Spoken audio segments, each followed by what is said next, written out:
music, yeah. He loved weird music. He listened to math rock and experimental music, and we used to sit in his house and play records and just dance around, and we would play music together all the time.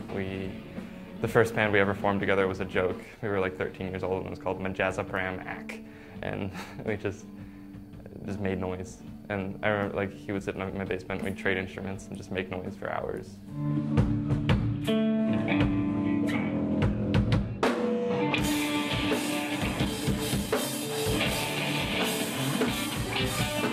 One of the strangest people I've ever met.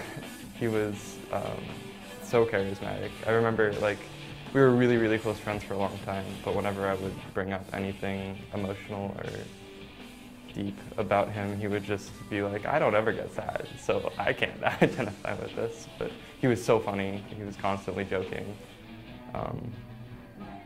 I never knew how to describe him to anybody just because he was so different.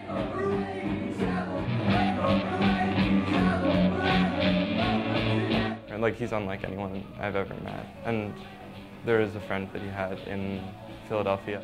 I remember her when they met each other through a friend of ours that plays music, that she was like, there's no way that anyone remotely like me exists, let alone like across the country. And that was Simon to her, just knowing that he's such a unique personality, such a unique sense of humor, and such a unique musician too. He did not play bass like anyone else played bass.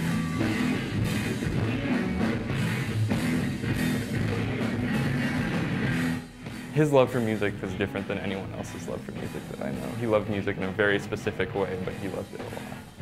He would just always just see it happy. It's like if we played a bad show, I would get down on us and he'd be like, oh, I just like playing music. And it's like, I just like having fun on stage. And on stage, he was what made our live show.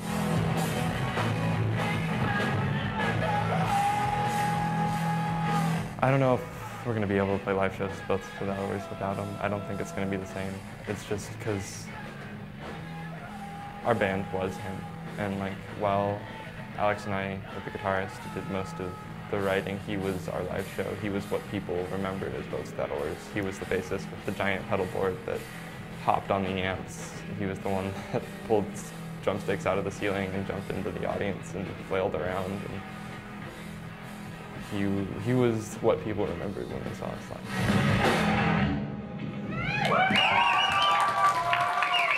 Thank you for coming out. Thank you.